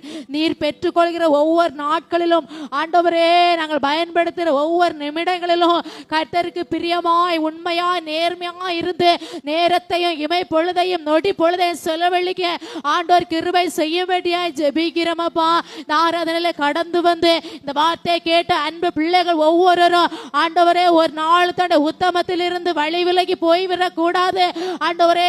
சாத்தானே பாவ வலைக்குள் விழுந்து விடக் கூடாது ஆண்டவரே. பொல்லாங்கான காரியங்களுக்குள் ஆகிவிடக் கூடாது. கர்த்தர் உம்முடைய பிள்ளைகளை ஒவ்வொரு நாளும் பரிசுத்தத்தின் பாதையிலே நீதியின் பாதையிலே நீர் நடத்தும்படியாய் ஜெபிக்கிறோம் அப்பா. ஆண்டவரே, மனுஷன் முகத்தை பார்க்கிறேன் அப்பா, நீர் எங்கள் இருதயத்தை ஆராய்ந்து அறிகிறீர் ஆண்டவரே. உமக்கு முன்பதாக எல்லாம் வெளியரங்கமாயும் நிர்வாணமாய் இருக்கிறது. நாங்கள் எதையும் மறைக்க முடியாதப்பா. மனுஷனுக்கு முன்பதாக நாங்கள் தகப்பனே, ஒருவேளை ஐயா நாங்கள் ரகசியமா அல்லாதபடி வெளியரங்கமா நாங்கள் ஜீவிக்கலாம். கர்த்தருக்கு முன்பதாக எதையும் மறைக்க முடியாது. கர்த்தர் எல்லாவற்றையும் கவனித்து பார்க்கிறபடினாலே நாங்கள் உத்தமமாய் ஜீவியம் பண்ண ஆண்டவர் கிருபை செய்யும்படியாய் ஜெபிக்கிறோம். இந்த ஆராதனையில கடந்து வந்து தகப்பனே தங்களை ஆராய்ந்து அர்ப்பணித்துக் கொண்டிருக்கிறார் ஒவ்வொரு பிள்ளைகள் மீதும் என் தேவ வல்லமை இறங்கட்டும் ஐயா. இப்பொழுது நம்முடைய பிள்ளைகள் மீது ஒரு அக்கினி இறங்கட்டும். உத்தமமான வாழ்க்கை வாழ்வதற்குரிய அந்த அபிஷேகத்தின் வல்லமை இறங்கட்டும் ஆண்டவரே. கர்த்தர் பாதுகாத்துக் கொள்ளுங்கப்பா. பணி செய்கிற இடங்களில் உத்தமமா இருக்கணும் ஆண்டவரே. நேரத்தை செலவழிக்கிற இடங்களை உத்தமமா இருக்கணும். போகிற வருகிற இடங்களை உத்தமமா இருக்கணும். பேசுகிற பழகிற நண்பர்கள் மத்தியிலே உத்தமமா இருக்கணும் ஆண்டவரே. கர்த்தர் ஒவ்வொருவருக்கும் நீர் கிருபை காட்டும்படியாய் ஜெபிக்கிறோம் ஐயா. தகப்பனே, எங்கள் இந்த திருச்சபையில் உள்ள அத்தனை ஜனங்களும் உம்முடைய வருகையிலே தகப்பனே உம்மோடு எடுத்துக்கொள்ளப்பட வேண்டும். ஒரு ஆத்மா கூட கைவிடப்படக்கூடாதப்பா. ஒரு ஆத்மா கூட நரகத்துக்கு போய்விடக் கூடாது ஆண்டவரே. உம்மோடு சேர்த்து கொள்வதற்கு ஏற்றவில்லை ஐயா. இந்த பூமியில உத்தமமாய் ஜீவியம் பண்ண ஆண்டவர் கிருபை செய்யும்படியாய் ஜெபிக்கிறோம் அப்பா. அந்த ஆராதனை கடந்து அத்தனை பேரையும் நாங்கள் ஆசீர்வாதத்தை அனுப்புகிறோம். கர்த்தர் நடத்துங்கப்பா. உங்களுடைய பிள்ளைகளுடைய தேவைகளை சந்திங்க ஆண்டவரே. கடன் பிரச்சனைகள் மாறட்டும், கண்ணீர்கள் மாறட்டும், தரித்திரங்கள் மாறட்டும், வியாதிகள் போராட்டங்கள் மாறட்டும். குடும்பங்களை கர்த்தர் சமாதானத்தை கட்டளையிடுவீராக அப்பா. திருமணத்திற்கு ஆயத்தப்படுகிற பிள்ளைகளுக்கு நல்ல வாழ்க்கைகளை கர்த்தர் அமைத்து கொடுப்பீராக. குழந்தை பாக்கியத்திற்கு எதிர்நோக்கி இருக்கிற பிள்ளைகள் உண்டு ஆண்டவர் அப்பா.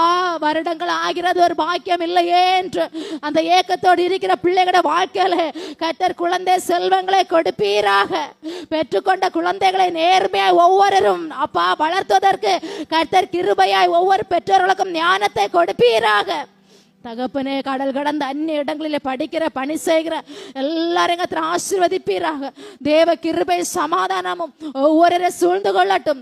எங்கள் திருச்சபை கருத்துல ஒப்பு கொடுக்கிறேன். எங்கள் சபையிலே இன்னும் ஆத்துமாக்கள் வேண்டும் ஐயா. ஆண்டவரே, இன்னும் தகப்பனே காலியா எடுக்கிற இடங்கள் நிரம்பணும். ஆத்துமாக்களை கொண்டு வாங்க தகப்பனே. ஐயா, ஆவிக்குரிய நிலைமையில இன்னும் வளரணும் ஐயா. எங்கள் திருச்சபை எல்லா விதத்திலும் மேன்மை அடைகிற அளவில் எல்லாரும் ஐக்கியமாய் ஜீவிக்க கர்த்தர் கிருபை செய்யும்படியாய் ஜெபிக்கிறோம். எந்த பிசாசு இங்கே நுழையக்கூடாது. பிசாசு தந்திரங்களுக்கு இடமில்லை. உடைய நாமத்தாலே கட்டளையிட்டு ஜெபிக்கிறோம், ஜெயம் அடிக்கிறோம் ஆண்டவரே. இந்த வாரம் முழுவதும் உடைய பிள்ளைகளை கரம் பிடித்து நடத்துங்கப்பா. ஆண்டவரே, இவர்கள் செய்கிற பிரயாணங்களை ஆசீர்வதிங்க, இவர்கள் செய்கிற பணிகளை ஆசீர்வதிங்க. இந்த வாரம் முழுவதும் எந்த குறைவில்லாமல் கர்த்தர் கரம் பிடித்து நடத்தும்படியாய் ஜெபிக்கிறோம் ஆண்டவரே. யாருக்கும் எந்த தகப்பன தீங்கு வரக்கூடாது. எல்லாரையும் உம்முடைய இரத்த கோட்டைக்குள்ளாய் கர்த்தர் மூடி மறைக்கும்படியா ஜெபிக்கிறோம். இந்த இடத்துல வந்தார்கள் அப்பா, சந்தோஷத்தோடு புது பலத்தோடு கடந்து போகிறார்கள். இதே பலத்தோடு இந்த வாரம் முழுவதும் ஜீவியம் பண்ண கர்த்தர் கிருபையாய் நடத்தும்படியா ஜெபிக்கிறோம். ஆசீர்வதிங்க அப்பா, வழி நடத்துங்க தகப்பனே. எங்கள் கடமை நாங்கள் செய்திருக்கிறோம். கர்த்தாவே, நீர் கிரியை செய்வீராக. இவை அனைத்தும் இயேசு நாமத்தில் ஜெபிக்கிறோம் நல்ல பிதாவே. ஆமென், ஆமென். நம்முடைய கர்த்தராகிய இயேசு கிறிஸ்துவின் கிருபையும் பிதாவாகிய தேவனுடைய அன்பும் பரிசுத்த ஆவியானுடைய ஐக்கியமும் சிநேகமும் இன்றும் என்று சதா நாட்களிலும் நம் அனைவரோடும் கூட தங்கி நிலைத்திருப்பதாக. ஆமென், ஆமென். அல்லேலூயா. கர்த்தர் உங்களை ஆசீர்வதித்திருக்கிறார்.